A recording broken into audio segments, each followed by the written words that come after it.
Hanzo berhasil mendapatkan satu lagi kah? Atau ternyata berhasil di-steal kill kali itu? Ternyata berhasil mendapatkan seorang Osaka di sana. Aduh, granatnya mantul, Bapak lagi elot. Apa yang terjadi? Hati-hati, coba di jump shoot ya. Udah satu di sini, langsung diantar Mahmud. Tersisa satu lagi. Come on Indonesia, kau bisa. Lagi. Wow.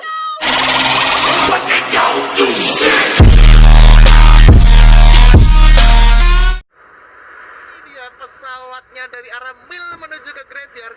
Dimana kalau kita di sini sedikit menarik, pilotnya nggak adil banget. Banyak banget di sisi atasnya tuh tipis banget. Kalau kita lihat, bakalan kita yes. Critical. Wow, ini makanan buat Indonesia harusnya.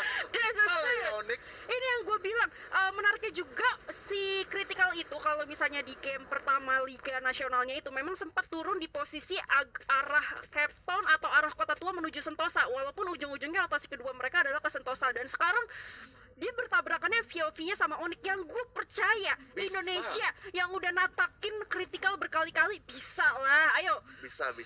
Dan kalau kita di sini Bima Saktinya ternyata dari tim Knockout-nya bakalan juga ketemu tim XP.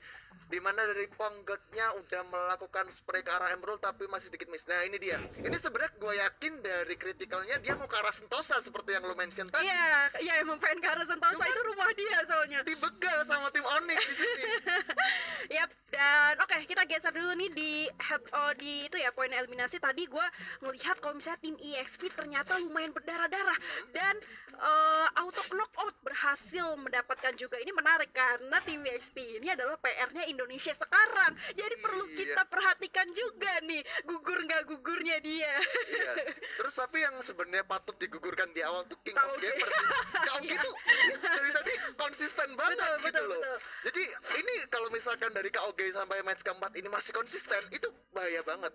Cuman masih ada harapan sih sebenarnya untuk di 5 besarnya ya. Ya, karena tetap aja yang kita cari objektifnya dari play-ins ini adalah top 5. Jadi gue berharap RFC bisa nyusul Onyx Olympus untuk standing ada di posisi top 5 lah sampai menuju tiket grand final. Betul, jadi ibarat kata masih di posisi 4 atau 5 itu masih aman lah ya. Cuman sebenarnya angka-angka lebih aman lagi sih di posisi 2 atau 3 itu lebih better sih.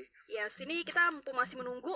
Tadi kita sempat sedikit shout out tentang KOG ya. KOG itu sebenarnya selalu turun di posisi mil kalau nggak di Riverside, dan kebetulan tadi di game pertama Bermudanya dia turun lagi di Riverside, dan sekarang game keempat Bermudanya dia turun lagi di Riverside. Jadi masih beberapa tim-tim yang let's say udah ada di posisi atas, banyak banget yang nggak merubah skemanya, justru masih tetap dengan cara permainan mereka ketika ngomongin tentang Liga Nasionalnya gitu. Nah sebenarnya dari situ itu bisa ketahuan banget sih strateginya apapun. Harusnya lebih ketahuan kan. KOG seperti yang lu mention turun di Riverside. Coba kalau misalkan ada tim yang langsung nabrak ke situ. Bener, bahaya banget itu. Nge-shutdown KOG. Enak banget itu the way lu ngetatakin EVOS. Kalau di Indonesia nggak boleh ditungguin sampai late game, lu tabrak EVOS-nya gitu kan. Tapi oke, kita lihat dulu bener aja karena critical sekarang yang udah menerima critical damage dari Onyx tentunya. Yes, di sini kita lihat ternyata critical-nya menerima damage critical yang cukup sakit dari seorang Jars yang menggunakan MP40-nya cukup sakit. Dari Tayo dan Launya udah mulai regroup di sana. Kayaknya seorang Iconic berusaha melakukan back off dulu atau mungkin dia kabur ya untuk mengamankan placement. Kalau kita di sini dari Jars-nya udah kepantau satu, harusnya coba di spray down menggunakan Scar-nya di sana. Damage yang cukup sakit tapi masih bisa decoy manja. Dari Tayo-nya juga udah melakukan flanking ke sisi kanan perlahan tapi pasti juga. Ini bahaya banget dimana kalau kita lihat ternyata dari Iconic-nya masih ada di belakang. Yes, tapi lu harus lihat ya tadi Jars Free Fire kena 2 orang sekaligus dan akhirnya maksa 2 orang langsung ke back off dari dalam. Nah ini EXP nih yang tadi memang lagi head on terhadap auto knock dan sempat dimenangin oleh auto knock, which is good buat Indonesia ya, karena PR Indonesia adalah membuat EXP runtuh. Tapi ternyata EXP masih bisa memberikan sebuah perlawanan yang signifikan juga untuk di early game. Iya tadi gue takjub banget sama Ponggat dimana dia menggunakan plasma dan tekannya di sini bisanya terkena down. Jars-nya melakukan spray down ke arah Iconic di sana. Apakah masih bisa di dari Tayonya juga terlalu di sini. Hati-hati, Salau dan juga orang Indonesia masih bisa harusnya. Apakah masih coba di revive dulu, gak mau terlalu terburu-buru dari Lau dan kawan-kawan. Kita harap di sini Indonesia bisa, dan akhirnya di sini critical elite-nya harus ditusunkan oleh Onyx Olympus. Wow, yes, ini dia Indonesia. Doaku kabul, ayo tabrakin kritikal di awal. Dapat kritikal satu squad bos. Dan itu dia, nice tentunya Onyx Olympus berhasil ngebalesin sebuah kekalahannya di game kedua, di game ketiga dengan sebuah early game yang sangat cantik untuk teman-teman dari Indonesia juga. Nah tadi kita agak sedikit move on ya, karena gue sempat lihat kalau misalnya KOG tadi dapat 3 orang dari LGDS yang harusnya early gamenya KOG sebagai top one-nya untuk secara keseluruhan itu ya, standing sementara ini betul. masih cukup kuat untuk early game juga nih. Yes, di sini ternyata di kawasan Mas Electric dan juga Factory-nya ada tim TG yang bakalan bertemu dengan tim XTZ, di mana kalau kita lihat ternyata ada knockdown satu dari tim 4U-nya di sana. Kayaknya nggak bakalan dilepas dan langsung di end begitu saja. Ini bakalan sulit banget untuk 4U dan mereka memilih untuk back off dulu menggunakan mobilnya, mencari tempat aman dan mengamankan placement point. Tapi hati-hati, di sana ada BTS yang udah melakukan spray down ke arah mobil. Udah terkena headshot, damage yang cukup sakit banget. Dimana kalau kita lihat ternyata 4U-nya serba salah, udah ditunggu juga di spray down oleh seorang BO di sana dan mobilnya hancur begitu saja. Ini posisinya kalau kita lihat Ravalda, di bagian tower ternyata ada XP Caramel yang udah nungguin juga. Nah, ini last man standingnya EXP ya, karena tadi yang sebenarnya dia sempat posisinya dijepit untuk oleh teman-teman auto knockout, tapi kita pindah POV-nya ke Onyx tadi, jadi gue nggak ngeliat, cuman gue ngeliat ada satu notification kill di mana si EXP ini masih bisa nge-clutch, dan itu yang ngebikin posisi 1 versus 2 si EXP yang memang lagi di standing keseluruhan ada di posisi kedua, langsung masih bisa secure placement dengan satu orangnya di posisi tower tadi gitu. Iya, betul. Dan kalau kita lihat di sini di kawasan ini, kalau orang Indo ini bilang Baby Argon versus Burst the Sky. Ini kalau orang Indo bilang ini apa? Batu aura. Waduh. Tapi Orangnya lagi nonton bos. iya, nggak apa-apa karena kan di sini kita pokoknya FF Indo bersatu. Betul. Yang Jadi, penting ujung-ujungnya buat Indonesia ya. iya. Jadi mau kalian itu fans dari e-sport apapun, pokoknya tetap dukung Indonesia karena di sini memang FF Indo bersatu. Wah, ini bahaya banget sih. V-Gaming-nya udah nyamperin ke arah labirin di mana di situ ada tim 4U ternyata bakalan coba dimasukin aja oleh seorang The Club di sini. Bahaya banget, tapi kayaknya udah tahu, harusnya udah sedikit mundur dulu, coba di timer dulu, dimasak dulu geraknya oleh seorang The Club di sana. Tapi masih berusaha dicari dulu posisi, kayaknya nggak ada yang menggunakan clue sih kalau gue lihat di sini. Yes, jadi belum ke spot ya. Belum Oke, spot. kita sabar dulu di sini. Kita masih melihat teman-teman Pakistan melawan Vietnam, dan gue berharap Pakistan bisa ngasih sebuah perlawanan, karena kalau sampai V-game ke shutdown enak banget buat Indonesia tentunya. Tapi kita lihat dulu, karena ternyata langsung diras begitu aja. Orang versus 2 is really hard for Pakistan. Ini diwakili oleh tim TG, tapi ternyata tim TG harus gugur di posisi ke-11 menyusul Critical X dari India ya tadi. Yes, bicara soal V-Gaming sebenarnya susah banget ya. Karena tadi kalau kita lihat itu 4 versus 2. Jadi udah chance yang besar banget sih untuk V-Gaming memenangkan pertarungan di kawasan labirin. Dan ternyata kalau kita lihat di sini RRQ-nya yang biasanya turun di center of the map di pick ya. Dia akhirnya turun juga di kawasan pinggir. Tadi kayaknya di observatory kalau nggak gua. Iya, berarti ini masih sama kayak di Bermuda yang pertama ya. Di Bermuda yang pertama yang tadi RRQ sempat ketemu sama LGDS dan juga sempat ketemu V-Gaming, dan akhirnya sempat ngeratain LGDS dan dapat beberapa V-Gaming kalau kita berbicara tentang game 1 Bermuda. Tapi ternyata LGDS-nya di sini jadi makanan buat teman-teman KOG di posisi atas map, di posisi shipyard, karena tadi memang si LGDS turunnya di situ dan ternyata ketemu KOG-nya juga di situ. Dan di sisi lain V-Gaming-nya di sini udah rotasi pakai kaleng, sebuah skenario yang basic ketika kita mau jemput zona dengan menggunakan satu alat kendaraan yang lebih cepat ya. Nah, ini Burst the Sky juga lumayan PR karena dia secara standing lagi ngejar nih, lagi naik posisi Indonesia, lagi naik buat ngejar posisi Indonesianya. Yes, gue setuju banget. Dan tadi kalau gue sempat lihat itu di kawasan Batu Aura, dangernya udah di spawn gitu aja. Ini bahaya banget Gak ada sih untuk tim kompon BTS. kan? Ini kayaknya Gak ada atap. Gak ada atap. Bahaya banget sih kalau misalkan gue harus melihat player ini terknockdown oleh danger. Karena danger sekarang itu bisa gue bilang serem banget sih, knock end boy. Bukan boy ya. Maaf, Phil. Tolong, Ini sedikit nggak apa-apa relaksasi. sih. Saya emang sudah tidak pernah dianggap wanita ya kadang-kadang. Oh, Oke, tapi ini menarik, ada Baby Argon, mm. Baby Argon yang dari Malaysia, kemudian ada XTZ juga, ini dari India, adalah satu-satunya perwakilan India di game keempat sekarang karena Critical X-nya udah gugur duluan ya tadi. Kemudian masih ada Burst the Sky juga yang kita tahu dia salah satu perwakilan Vietnam yang lagi naik bersamaan dengan saudaranya V Gaming. Nah, ini RRQ yang udah tadi juga dia sama skemanya ketika dia ngambil map kiri atas, lalu akhirnya next rotationnya basic lewat Bima Sakti Trip juga. Bima Sakti Trip tadi tempat drop pointnya si EXP, tempat drop pointnya juga auto knockout, tapi perlu diingat auto knockout udah lumayan berdarah-darah sama si EXP tadi. EXP juga tersisa satu orang. Yap. Nah, jadi harusnya masih bisa disusul sih. Nah, bicara soal auto knockout, tadi kita udah sempat lihat di mana auto knockoutnya dia mengamankan kompon di kawasan rumah L yang ada di Bima Sakti.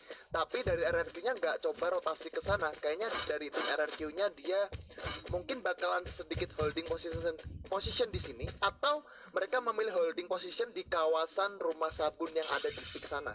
Gue senang sih RRQ di sini udah lebih sabar, Betul. udah lebih bermain dengan menurunkan ego, jadi nggak masalah untuk lebih decide menuhin research di awal-awal, cari glue sebanyak-banyaknya juga, terus menuhin medical kit, dan sampai akhirnya kita menuju middle game minimalnya udah cukup kuat gitu, dan nggak Betul. terlalu ngeras lah, posisinya agak ditahan gitu emosinya. Ya, karena kadang juga kalau nafsu itu nggak baik juga ya. Iya. Terkadang dari RRQ dan Onyx sedikit harus mencari momen yang pas gimana ketika mereka harus maju melakukan clash. Sebenarnya paling enak itu jadi third party sih, ketika lagi ada benar. peperangan kita berusaha melakukan steal kill, kemudian kita bisa menculik satu persatu, itu lebih better ketimbang kita lagi perang ternyata ada orang ketiga, orang keempat dan seterusnya, itu malah gak cuan banget Ya, sebenarnya. jadi kalian sempat lihat ya, itu ada 3 poin eliminasi yang udah di-secure sama KOG. Itu adalah poin terhadap LGDS. Tadi Riverside merupakan tempat drop poinnya teman-teman KOG yang sekarang dia udah masuk ke arah center of the map juga. Artinya next zone-nya mereka udah pada baca juga dari predik kalau misalnya akan bersinggungan juga Indian of the Store-nya di posisi pick. Tapi ternyata masih ini benar-benar sekeseluruhan tim agak cukup defensif menuju Betul. middle game-nya, karena memang udah harus ngejar point placement sih kali ini, mengingat ini udah masuk ke pertengahan game gitu. Iya, bisa dibilang ini game keempat, Yep. gak terlalu seagresif di match-match sebelumnya ya. Kalau kita di sini memang dari kebanyakan tim itu mereka memilih untuk menahan di komponnya masing-masing. Karena sejujurnya kalau misalkan ini kompon ada di tim BTS itu bakalan enak banget sih posisinya, karena dia bisa dari vision dari arah pick juga bisa, dari arah pojok bisa. Cuman yang jadi masalah adalah di sini tempatnya terlalu open. Yes, mungkin yang so far masih cukup paling enak juga di sini KOG ya, karena KOG masih dapat satu kompon kuat, dan di sini Burst the Sky seenggaknya advantage mereka adalah mereka bisa dapat posisi di atas ataupun di posisi lower ground. Nah, ini Baby Argon juga sebenarnya masih enak. Ini adalah tempat yang kita tahu rumah lantai 2 yang cukup kuat untuk defense dan susah banget buat matahin peperangannya, let's say dari rumah lantai satunya. Jadi Baby Argon juga so far masih cukup enak, dan masih enak juga buat teman-teman dari KOG sih, terutama yang sebenarnya dapat banget rumah labirin yang masih tengah-tengah dari zona itu sendiri gitu. Iya. Ini zonanya bener-bener kalau menurut gua sih agak sedikit gak adil, karena oke lah mereka mendapatkan beberapa kompon yang menarik ya. Cuman di sini bakalan menjadi sulit adalah untuk tim XTZ mungkin yang bakalan mencoba masuk ke arah rumah sabun. Karena kalau kita lihat tadi RRQ-nya juga sempat mau masuk ke arah rumah sabun, tapi gue belum tahu sih dari RRQ-nya mereka masih berada di kawasan Bima Sakti yang tadi ada gubuk kecilnya, atau mereka udah rotasi ke arah kompon berikutnya. Karena dari tadi kalau kita lihat ternyata lagi berfokus ke arah pick di mana ada 3 tim, KOG, XTZ dan juga tim Argon ya. Iya, gue rasa Baby Argon sama KOG karena udah ngeluarin airdrop bakal hold position di sana sampai nunggu next zone-nya. Dan di sini tadi menariknya XTZ masih bisa pembagian spread out dua-dua, di satu di rumah kecil, satunya lagi di rumah letter L. So far masih cukup enak-enak aja, dan Olympus lebih memilih sedikit menahan zona next-nya di arah Pochinok. Dia harus, dan yang gue suka dari Olympus adalah mereka ngebiarin fight dulu di arah depan, baru habis itu dia masuk dengan sangat sabar sampai setelah teman-teman yang ada di dalam zona itu udah pada benar-benar berperang dan gak fokus terhadap posisi Onyx yang tiba-tiba secara sneaky masuk. Dan ini yang berusaha untuk dilakukan sama Olympus ketika dia di Bermuda pertama tuh ya. Dia juga ngebiarin teman-teman dari saat itu dari Critical X pokoknya ada dua orang yang lagi fight di arah rumah sabun di Bermuda pertama, dan itu ditungguin aja sama teman-teman dari Onyx, dan Onyx jadi third party udah tinggal menonton gitu kan. Yap, dan ternyata di sini tim BTS-nya fokusnya teralihkan oleh tim VGM yang berusaha masuk menggunakan mobilnya sana. Wow, damage yang cukup sakit sekali dari Sanda Club di sini, dan BO-nya juga udah melakukan tapping aja. Dan di sini kayaknya Onyx punya peluang untuk menjadi third party nih. Yes, Onyx ketika mendengar suara firing kayak gitu udah langsung gak pengen buang waktu, dia langsung ngambil kesempatan untuk ngambil step ya, biar pertama nggak terlalu di aware dan siapa tahu bisa steal kill. Tapi ternyata seorang Laul justru harus menerima damage balik. Di sisi lain juga di arah high groundnya itu udah ada Baby Argon kali ini. Iya. Baby Argonya udah nungguin Onyx juga. Ini bakalan susah banget sih sebenarnya untuk Onyx, kecuali dari Onyxnya bisa menunggu momen Ini dimana bisa, XTZ ya. ini bisa karena si Baby Argon ini dia lagi fight sama si XTZ sama si India ini. Betul. Dan menariknya Olympus harusnya masih bisa jadi third party, tapi ternyata Baby Argon perwakilan dari Malaysia nggak bisa dibiarin begitu aja karena dia sudah udah aware sama kedatangan teman-teman Onyx Olympus. Yap, ini bakalan sedikit susah banget untuk tim Onyx dan kawan-kawan, di mana LGDS harus puas di posisi ke-10 juga. Ini udah zona ke-4 mau ke-5. Oh, Wizanya ter-knockdown begitu saja kalau kita lihat. Dan Jersey berhasil 1 point kill, tapi Jersey harus dibalikin ke knockdown juga. Tersisa Tayo dan juga Lau di sini. Apakah masih bisa masuk ke dalam zona? Ini bakalan susah banget. Tersisa Tayo seorang diri, bakalan menjadi the last standing man. Oke, dari Tayonya nggak mau terlalu terburu-buru juga. Dia masih coba holding, menunggu momen yang tepat untuk masuk ke dalam zona. Karena hati-hati Tayo. Aduh, momennya pindah di mana? Dari sini kita lihat RRQ Champion-nya sepertinya bakalan coba melakukan spray ke arah tim tim XP ternyata. Nice, RRQ nge-share dari XP. Tentunya yang memang kita tahu secara standing posisi lagi di posisi kedua. Tapi kita lihat dulu karena itu seorang Chanzu berhasil mendapatkan satu lagi kah, atau ternyata berhasil di steal kill kali itu. Wow. Akhirnya di sini BTS-nya harus pulang juga. Auto knockout-nya pulang di posisi keempat juga. Di sini RRQ masih bisa buya. Tersisa 3 tim. Come on Indonesia.